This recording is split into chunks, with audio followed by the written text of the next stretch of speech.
Nicole Kidman and Keith Urban, Hollywood royalty, country music's golden boy, the couple who made almost 2 decades of marriage look like a fairy tale.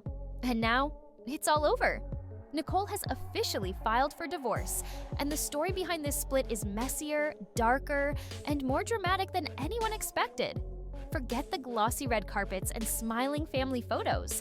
Behind the scenes, the marriage was crumbling for months. Now, with court documents out in the open, fans are finally seeing the truth. So what really pushed Nicole to end a 19-year marriage? Why is Keith suddenly rewriting lyrics, switching out his band, and sparking rumors with a much younger guitarist? And what's this about a shocking prenup clause that could cost Nicole millions? Let's break down everything you need to know about one of Hollywood's biggest breakups of 2025. Nicole Kidman shocked the world on September 30th when she walked into a Nashville courthouse and filed for divorce from Keith Urban. The grounds? Marital difficulties and irreconcilable differences. Hollywood's most polite way of saying, things have gotten so bad, we can't even fake it anymore. The official documents confirm what had been whispered about all summer. Nicole and Keith have been living separate lives for months. Sources say Keith packed up and moved out earlier this year, leaving Nicole in their Nashville mansion with their 2 teenage daughters, Sunday Rose, who's now 17, and Faith Margaret, 14. And let's just pause here. 19 years together. Nearly 2 decades of shared careers, homes, children, and headlines. All dissolving with one legal filing. On paper, the split looks strangely clean, but behind the signatures, this breakup is anything but peaceful.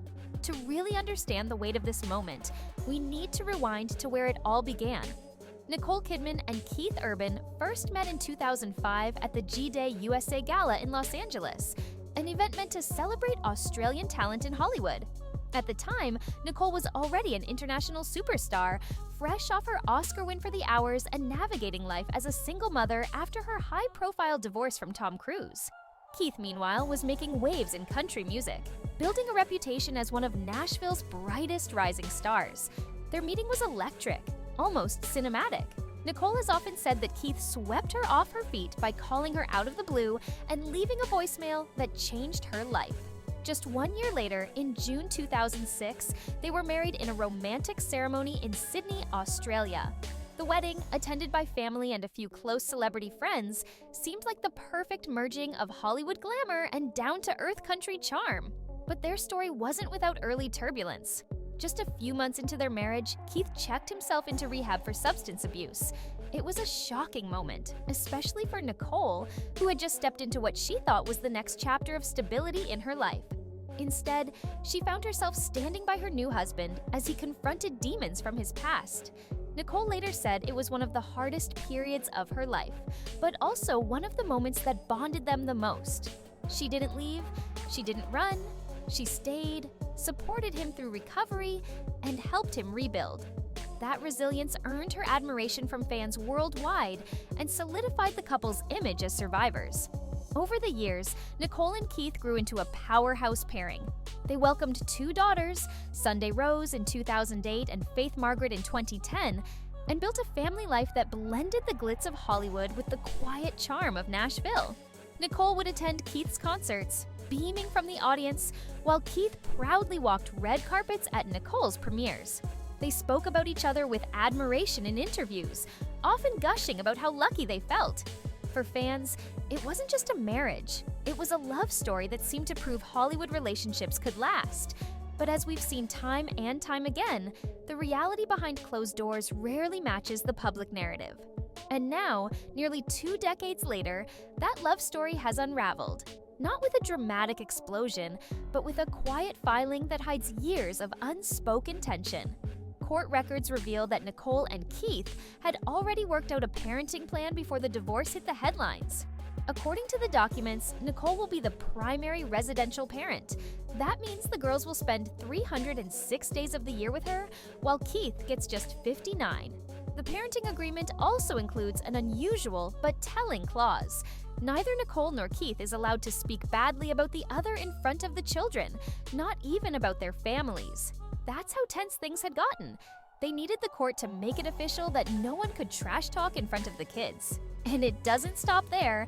Both Nicole and Keith are also required to attend a parenting seminar within 60 days, a move that suggests the court is taking co-parenting very seriously, and that both parents need to learn how to navigate raising teenagers while in the middle of a very public divorce. Financially, things look even more surprising. Neither Nicole nor Keith is asking for spousal support, no alimony, no monthly checks. And despite raising 2 teenagers, they've both agreed to waive child support as well. According to the filings, each will keep their own earnings, royalties, and assets. That's unusual in a Hollywood split this big, but it also shows how much was decided behind closed doors before Nicole ever filed. So on paper, it looks neat and tidy. But don't be fooled, because when you dig deeper into what's been happening in their marriage over the past year, the cracks are obvious. Sources close to the couple say the separation didn't just happen overnight. By early summer 2025, Keith had quietly moved into his own place in Nashville. Insiders describe Nicole as trying desperately to save the marriage, hoping Keith would come back. But the distance only grew. Friends say Nicole felt blindsided, betrayed even, when Keith started making moves that suggested he had no interest in repairing things. And one of those moves? His shocking change to the lyrics of his hit song The Fighter. For years, the song was seen as a love letter to Nicole, a track that cemented their romance in the eyes of fans. But during a recent live performance, Keith swapped out references to Nicole and instead name-dropped his new guitarist Maggie Baugh, who just happens to be 25 years old. Fans immediately picked up on the change. And let's be real, it didn't look like an innocent slip. It looked like Keith was making a statement. To add fuel to the fire, Keith has been overhauling his entire band. Longtime members have been cut, and fresh faces have joined the lineup. Insiders describe it as a brutal clean-out, timed almost perfectly with the split from Nicole. It's like Keith is shedding his old life, wife, band, routine, and starting from scratch. Which begs the question, was this about creative renewal, or was it about freeing himself from the image of Mr. Kidman? Nicole, meanwhile, is said to be devastated. Sources close to her told people that she feels deeply betrayed, especially because she was fighting hard to keep the marriage alive. After years of standing by Keith through his well-documented struggles, including rehab and public battles with addiction, she's reportedly shocked at how quickly he's moved on, both personally and professionally. And that brings us to one of the most jaw-dropping revelations to come out of this divorce: the prenup. Back when Nicole and Keith married in 2006, she was already one of the biggest stars in Hollywood, while he was a rising but not yet world-dominating country musician. To protect herself, Nicole insisted on a prenuptial agreement. And according to reports, that prenup included what's now being called the cocaine clause. The clause allegedly states that if Keith ever relapses into drug use, Nicole could walk away and receive a massive financial payout. Some reports suggest as much as $11.4 million. It was a safety net built on Keith's past struggles with substance abuse. The shocking part: legal experts say this clause could still impact the financial division today, depending on what evidence or allegations are brought forward. And that's where things get messy. Because while the divorce documents publicly claim neither side is seeking support, if this goes to trial and the clause is triggered, Nicole could still walk away with millions. And don't forget, a public trial is still a very real possibility. Right now, the documents suggest a private settlement, but lawyers are warning that if negotiations break down, everything, and I mean everything, could come spilling out in court. Their assets, their trusts, their LLCs, even the ugliest parts of their personal lives. Imagine 19 years of Hollywood secrets put on display. That's the nightmare scenario both Nicole and Keith are desperate to avoid. But let's take a step back and look at the bigger picture. For years, Nicole and Keith were held up as proof that a Hollywood marriage could work. They weren't Tom and Giselle, or Kim and Kanye, constantly feeding the media with drama. They were the calm in the storm, the red carpet couple who looked genuinely in love. Fans saw Keith cheering Nicole on at award shows, Nicole gushing about Keith in interviews, and together they seemed untouchable. But even Nicole herself hinted that things weren't perfect.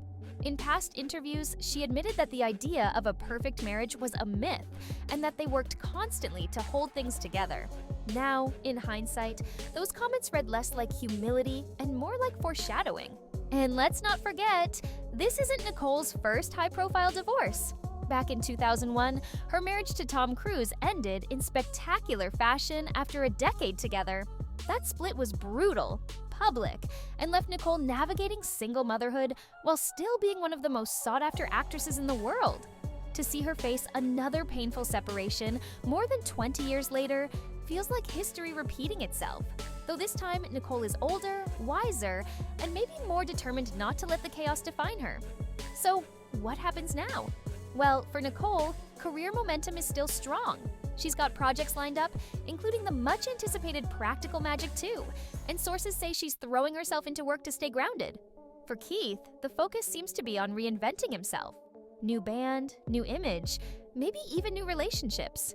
And while both sides insist they want to keep things private, the reality is that the public is fascinated. Every lyric change, every court filing, every public appearance will be dissected for clues. And of course, the children remain at the center.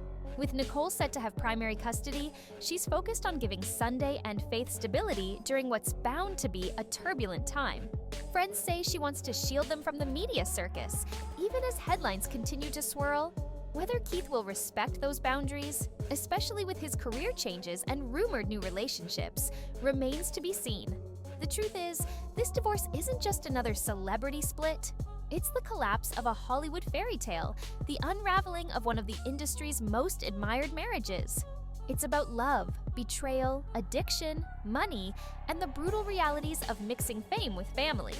And as much as Nicole and Keith want this to be a quiet, clean break, the public, the press, and the courts may have other plans. So there you have it. Nicole Kidman and Keith Urban's divorce is officially in motion, and it's already shaping up to be one of the most dramatic celebrity breakups of the decade. What do you think? Is Nicole the one walking away stronger this time, or is Keith finally breaking free from the shadow of being Nicole Kidman's husband? Drop your thoughts in the comments. Don't forget to hit like, and of course, subscribe for more deep dives into the wild world of celebrity drama.